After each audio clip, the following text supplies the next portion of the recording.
Gente, hoje eu vim explicar um pouquinho do que muitos alunos me perguntaram essa semana, que eles estavam querendo, assim, gente, eu acho que isso está causando muita dúvida em muita gente, porque as pessoas não estão sabendo muito o que está acontecendo. As pessoas ligam o noticiário e tá lá, protesto no Chile, morre não sei quantas pessoas no Chile, né? O que está acontecendo no Chile?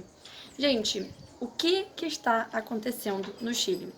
Bem, o Chile, ele tá passando por uma onda de protesto, uma onda de revoltas populares, tá? Que já morreram aí cerca de 15 pessoas.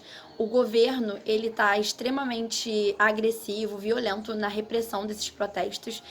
E aí muita gente não tá entendendo o que tá acontecendo, como é que começou isso, partiu do quê. Poxa, o Chile não era um país que era modelo econômico para o resto dos países da América Latina? Ele não estava no momento de estabilidade política, no momento de estabilidade econômica, crescendo vertiginosamente? Sim, gente, mas a gente vai ter que entender um pouquinho da raiz desse problema. Quando a gente pensa na raiz desse problema, é uma raiz de natureza socioeconômica. O que acontece? O Chile, ele sim é um país que tem sido aí modelo de economia para vários países, principalmente o Brasil, principalmente dentro dessa esfera aí do novo governo de 2019. Só que é o seguinte, apesar de ter um PIB crescente, uma economia crescente, pujante, né? Só a gente pensar em 2018, o Chile cresceu 4%, enquanto o Brasil cresceu 1,1%. E assim, gente, isso é até mesmo maior do que a média dos países mundiais, sabe? Dentro do contexto internacional. Mas o que acontece? Apesar da gente ver um Chile que tem status, né, de país desenvolvido, de IDH super alto, de estabilidade política, isso não reflete que a população tenha conseguido melhorias na qualidade de vida, tá? O Chile, ele é conhecido por um sistema de aposentadoria muito rígido, na qual gera para a população mais pobre problemas sociais enormes, tá? Problemas que deixam os idosos, na hora da aposentadoria, na miséria, tá? E outra coisa, o sistema de saúde é inexistente, público de saúde é inexistente, tá? A população pobre, ela não consegue chegar às universidades porque são muito caras. Ou seja, a gente tem uma população muito pobre no Chile, né, que não recebe diretamente os frutos dessa economia crescente, desse desenvolvimento. O centro de desenvolvimento, o centro de investimento público tá ali em alguns centros desenvolvidos, tá?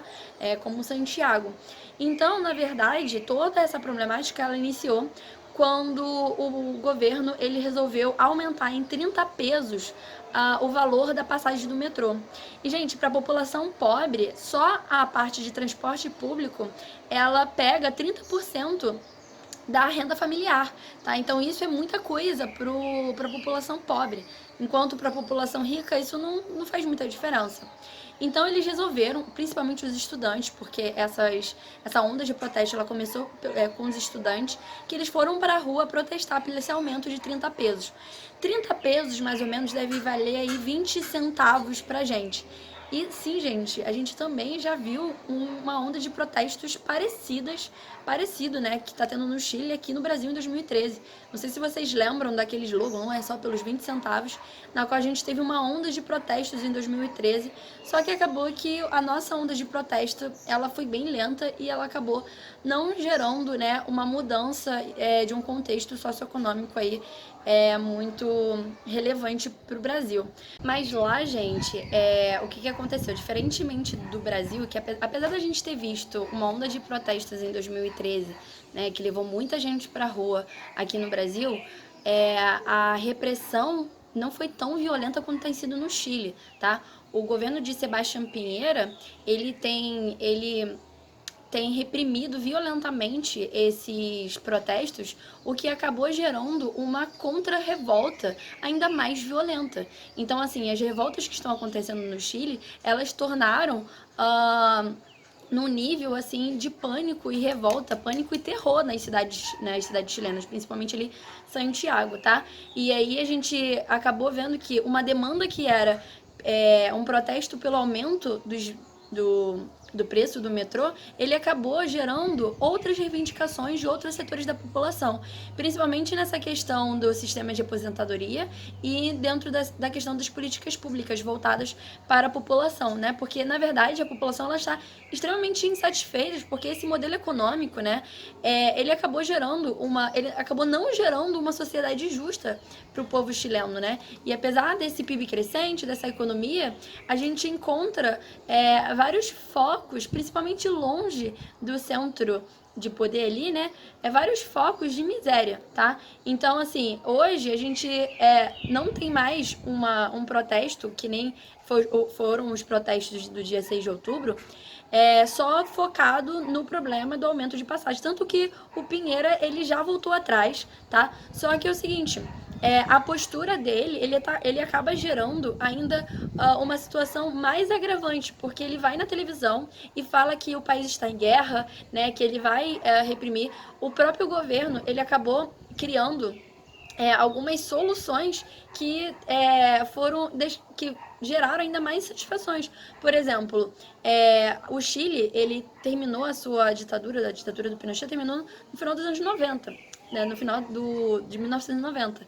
E aí, por exemplo, é a primeira vez que um governo decreta estado de emergência, decreta toque de recolher, coloca os militares nas ruas para patrulhar, tá? Então isso aí causa medo e revolta para a população e principalmente para uma oposição que acaba apoiando essas ondas mais violentas, tá? Então o que a gente está vendo aí no Chile, ela não é nada mais, nada menos do que uma consequência de vários anos do que tem acontecido em vários anos, né, dentro da população chilena. Tanto que o slogan ele até já mudou. Por exemplo, a população ele já fala, não são pelos 30 pesos, mas são pelos 30 anos que a população chilena ela tem passado, pelos últimos 30 anos, pela situação em que a população chilena tem passado. Isso já tem causado diversas discussões, por exemplo, que deveria se mudar a Constituição, que ainda é uma Constituição, né, que é herança desse momento de ditadura que o Chile passou, discussões de novas propostas de modelos econômicos para o Chile e um sistema que era até então bem estável, né? Porque a gente pensava o seguinte: no começo de 2019, a gente viu uma América Latina que estava bem estável politicamente, né? A gente aí só tinha problemas com a Venezuela, que ainda continua com um problema gigantesco, mas terminando 2019, a gente viu pipocar problemas no Equador, problemas na Colômbia, problemas no Peru e agora problemas enormes no Chile.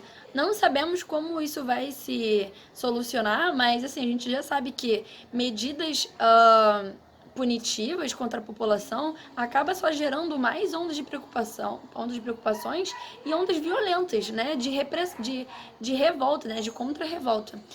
Gente, eu espero que vocês tenham entendido aí mais ou menos do que está acontecendo. Eu vou continuar aí de olho para contar aí para vocês as próximas reviravoltas sobre essa história. A única coisa que eu posso falar é que eu dou todo o meu apoio para a população chilena e eu espero que isso se resolva para que não haja mais mortes, né? E, pô, gente, porque só a gente pensar que, por exemplo, são 15 mortos, tá? Numa população que aí de 18 milhões de pessoas, 15 mortos numa população de 18 milhões de pessoas, se a gente fizesse uma comparação com o Brasil, né, que a gente tem por volta de 208 milhões, daria quase 200 pessoas, gente. E isso significa que é muita morte por repressão política, por repressão do próprio governo.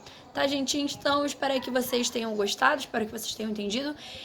Se vocês quiserem mais vídeos sobre algum tópico do que está acontecendo, é só me mandar uma mensagem no meu Instagram, @prof.jazzfontes, e lá eu tenho postado os stories diários falando aí sobre algumas questões de atualidade. Até mais e obrigada!